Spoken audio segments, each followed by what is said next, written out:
আমি তাহিরি না আসলে আপনারা এবার সোনারগড় নির্বাচন কেউ জিজ্ঞাসা করলো না। দাম বাড়ছে, কি বাড়ছে? দাম বাড়ছে। তাহির হুজুর আইছে, একটা কম্পিটিশন তৈরি হয়েছে, কবর থেকে লাশ তুলে আগুন দিয়ে পুড়িয়ে দেওয়া হয়েছে, হিন্দুকে মেরে গাছের মধ্যে ঝুলিয়ে আগুন দিয়ে পুড়িয়ে দেওয়া হয়েছে, 90টি মাজার ভেঙে দেওয়া হয়েছে এবং মব ভায়োলেন্সের নামে রাস্তাঘাটে ধরে ধরে মেরে ফেল, এই যে মেরে ফেলার প্রবণতা রাজনীতিতে শুরু হয়েছে, এইভাবে যদি চলতে থাকে একটা স্বাধীন রাষ্ট্র অকার্যকর রাষ্ট্রে পরিণত হবে। আসসালামু আলাইকুম ওয়া রাহমাতুল্লাহি ওয়া বারাকাতুহু।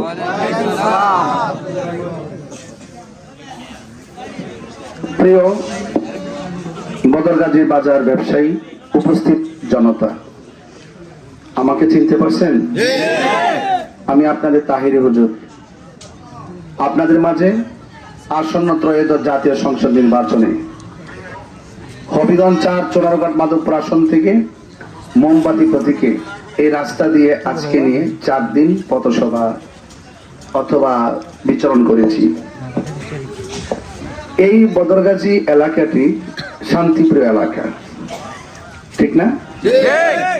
আমরা শান্তি চাই। এই দেশে সনাতন ধর্মীরা অনেকে বসবাস করেন, আবার মুসলমানরা বসবাস করছি, একই বাজারে ব্যবসা করছি,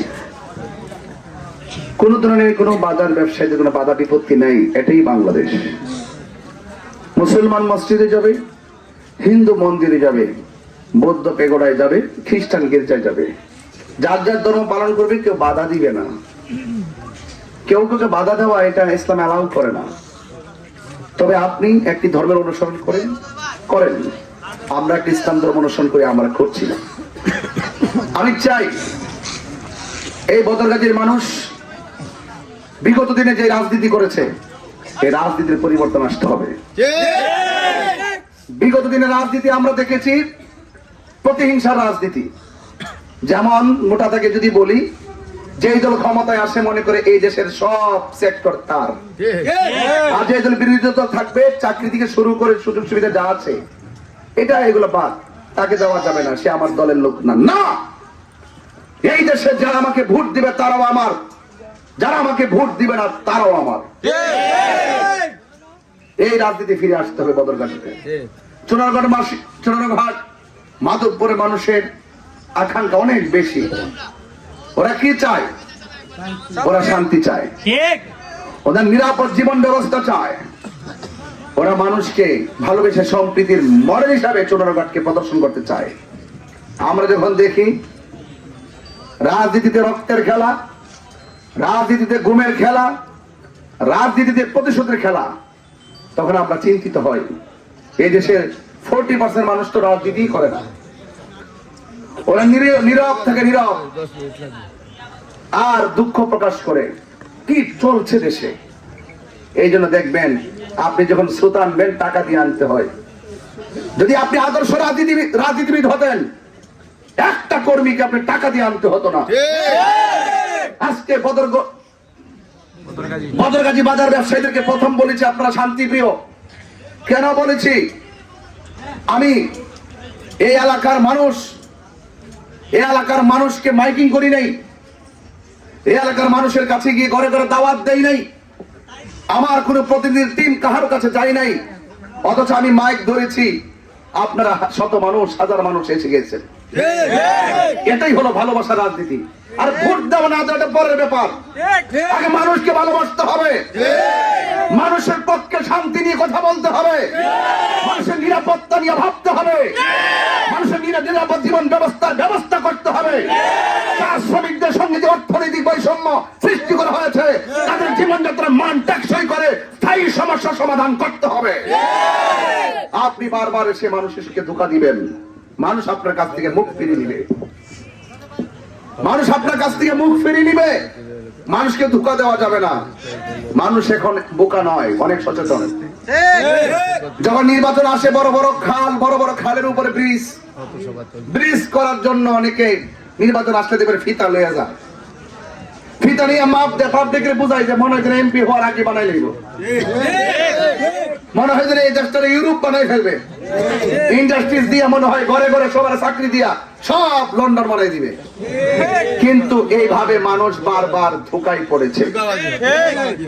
যখন মানুষ বারবার আশ্বাসকারী মানুষদের কাছে প্রতারণার শিকার হয়েছে, তখন বৃহত্তর সুন্নি জোট মনে করেছে এই দেশের শান্তিপ্রিয় দল সুন্নি জনতা 65% তরিকাপন্থীরা মনে করেছে এই দেশের রাজনীতির হাল ধরতে হবে। তখনই আমাদের চুনারঘাট মাধবপুরের ভালোবাসা আর সুন্নি জোটের সিদ্ধান্তে আমি আপনাদের মাঝে এসেছি। আপনারা জানেন আমি ওয়াজ মাহফিল করি, প্রতিদিন আমি ব্যস্ত থাকি। এরপরে দেশের যে ক্রাইসিস মুভমেন্ট তৈরি হয়েছে, রাজনীতির যে প্রতিহিংসার খেলা শুরু হয়েছে, কবর থেকে লাশ তুলে আগুন দিয়ে পুড়িয়ে দেওয়া হয়েছে, হিন্দুকে মেরে গাছের মধ্যে ঝুলিয়ে আগুন দিয়ে পুড়িয়ে দেওয়া হয়েছে, 90টি মাজার ভেঙে দেওয়া হয়েছে এবং মব ভায়োলেন্সের নামে রাস্তাঘাটে ধর মেরে ফেল, এই যে মেরে ফেলার প্রবণতা রাজনীতিতে শুরু হয়েছে, এইভাবে যদি চলতে থাকে একটা স্বাধীন রাষ্ট্র অকার্যকর রাষ্ট্রে পরিণত হবে।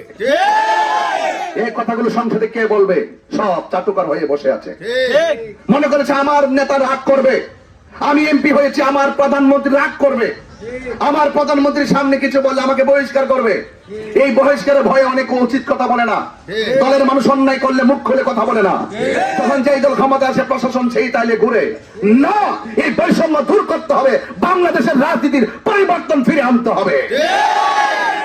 আপনি আমাকে যাই মনে করেন না কেন, হয়তো মনে করবেন একজন মৌলবী মানুষ, মনে করবেন একটা হুজুর মানুষ, সে কি বোঝে? আমি রাজনীতি করি না কিন্তু রাজনীতি বুঝি।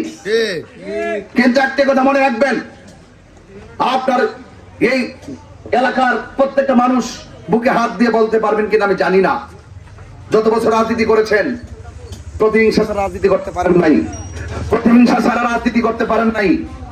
আমাকে অনেকে দোকানে গেলে গাড়ির মধ্যে বসলাম, আসসালামু আলাইকুম, দেখে আমার দিকে মুখ ফিরা সালামের উত্তরও হয় না অনেকে। এটা কি রাজনীতি? আরে কথা বলে কি রাজনীতি? আরে আছে মুসলিম হিসাবে এক মুসলমান আরেক মুসলমানের যে হক রয়েছে, সালাম দিলে তার জবাব দিতে হবে, অসুস্থ হলে তার সেবা করতে হবে, মারা গেলে জানাজায় যেতে হবে। আপনি কি বলেন? রাজনীতি আপনাকে অন্ধ বানিয়ে দিয়েছে। যেই রাজনীতি মানুষকে অন্ধ বানিয়ে দেয়, এটা রাজনীতি নয়, রাজনীতি নামে ধোঁকা। রাজনীতি মানুষকে মানবিক যোদ্ধা বানাবে। রাজনীতি মানে হলো রাজার নীতি। রাজা সেই হতে পারে যার মধ্যে নীতি থাকে, যার মধ্যে নীতি থাকে না সে রাজা হতে পারে না।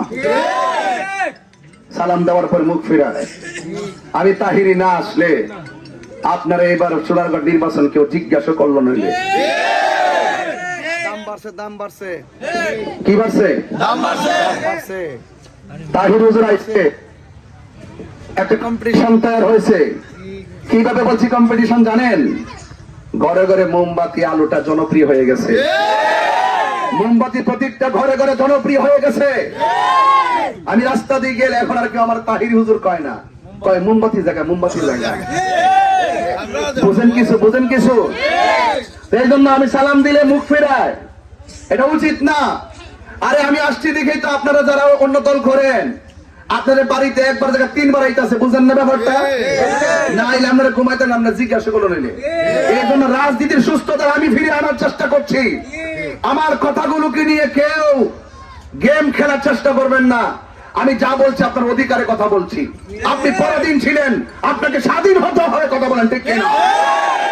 এই জন্য যা বলবেন বুক ফুলে কথা বলবেন।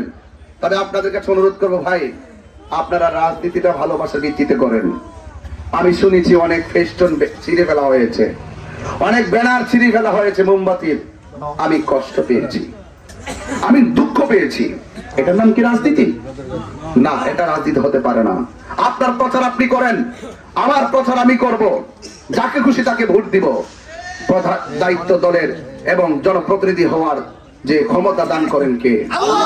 আর দান করেন কে? তা আপনি যদি এখনই যদি আমাকে যদি এখনই এইভাবে যদি ঘায়েল করার চেষ্টা করেন, জনগণের আকাঙ্ক্ষা বিনষ্ট হবে। নির্বাচন নিয়ে যে আকাঙ্ক্ষা তৈরি হয়েছে, আকাঙ্ক্ষা রুটম্যাপটি বিনষ্ট করবেন না। আমি শুনেছি অনেকে এজেন্ট থাকার কথা বলে ভয় দেখায়, কয় লিস্ট হয়ে গেছে। আজকে আমি রাস্তা দিয়ে আসতেছি, একজন বলছে আমাদের নাম নাকি লিস্ট করে ফেলছে। আমি বললাম কি লিস্ট করছে? 12 তারিখের পরে নাকি খবর পাইব, 12 তারিখের পরে নাকি খবর আছে। হ্যাঁ, 12 তারিখের পরে নাকি খবর আছে। তা আমি বললাম যে ভাই 12 তারিখের পরে খবর আছে যে বললেন, আপনি যে এলাকার বাতিজারে, আপনি যে এলাকায় হুমকি দিচ্ছেন, এজেন্ট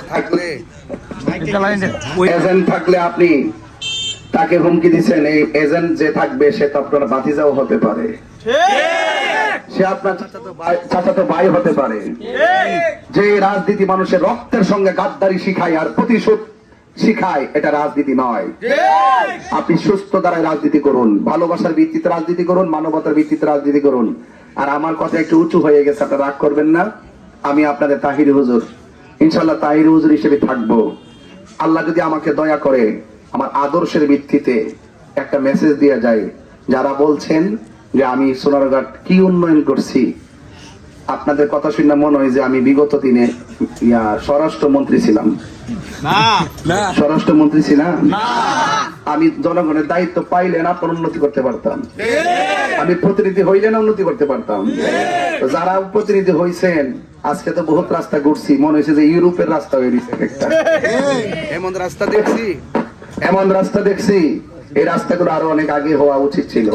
তো যাই হোক, আল্লাহ যদি আমাকে সুযোগ দেয় আপনাদের দোয়ার বরকতে, আল্লাহর রহমতে এমন কিছু করে যেতে চাই যে না আপনারাই বলেন যে তাহির হুজুরের নিয়ে ভাবছিলাম যে মোল্লা বেটা কিটা করবো, এমন কাম কইরা গেছে 55 বছর এই সোনারঘাট মাধবপুর করতে পারে না। এটা আমার প্রতিশ্রুতি, এটা আমার ওয়াদা। ইনশাল্লাহ নিতে আসি নাই, দিতে আসছি, শুশুক হতে আসি নাই, সেবক হতে আসছি ইনশাল্লাহ। সবাই ভালো থাকবেন। দিন শেষে বলবো, এই দেশে হিন্দু অন্য ধর্মের মানুষ যারা আছেন তারা সবাই শান্তিতে বসবাস করুক। সবাই আমরা শান্তি চাই, সবাই আমরা নিরাপদ জীবন ব্যবস্থা চাই। এবং আপনাদের বাজারের আমাদের আসপদ জসিম, তার আব্বা জয়নাল আবেদিন চাচা অনেক অসুস্থ, আসলে আইয়ুব আলী স্যার জেলা পরিষদের যে চেয়ারম্যান ছিলেন, অনেক জেলা পরিষদের সদস্য ছিলেন, যে আমি কয়েকদিন আগে দেখে গেছিলাম, তিনি অনেক অসুস্থ। ওনার জন্য দোয়া করি, আল্লাহ যেন ওনাকে শেফা দান করে। আর একটা কথা বলি ভাই, যে যে দলই করেন, দিন শেষে আমরা কিন্তু আবার এই বাজারে বসে চা খাবো, ঠিক না? কেউ মারা গেলে জানাজা নামাজে যাবো, এই তো মসজিদে এক কাতার দাঁড়িয়ে নামাজ পড়বো। ভাই কেন রাজনীতিতে দেখছেন কত নোংরা হয়েছে? এই নোংরামি হইতে হইতে হইতে একটা মানুষের 500 টাকা দিলে মানুষ মাইরা ফেলায়। গতকাল দেখলাম রিক্সা দিয়ে যাইতেছে, যে এবারে রিক্সা টাইনা নিতেছে, এই ব্যাটারি পিছন দিকে হাতুড়িতে বাইরে মাথা ফাটাইয়া নিচে ফেলাইয়া রিক্সাটা নিয়ে গেছে। এই অমানবিক বর্বরতা, এইভাবে দেশ চলতে পারে না। আপনি যদি একটা ইসলামী ধর্ম মূল্যবোধের মানুষ যদি সংসদে জায়গা করে না দেন, তাহলে এই কথাগুলো বলবে কে? এই সার্বভৌমত্বটা রক্ষা করার জন্য তো কথা বলতে হবে। আল্লাহ আমাদের সকলকে কবুল করুন, আল্লাহুম্মা আমিন।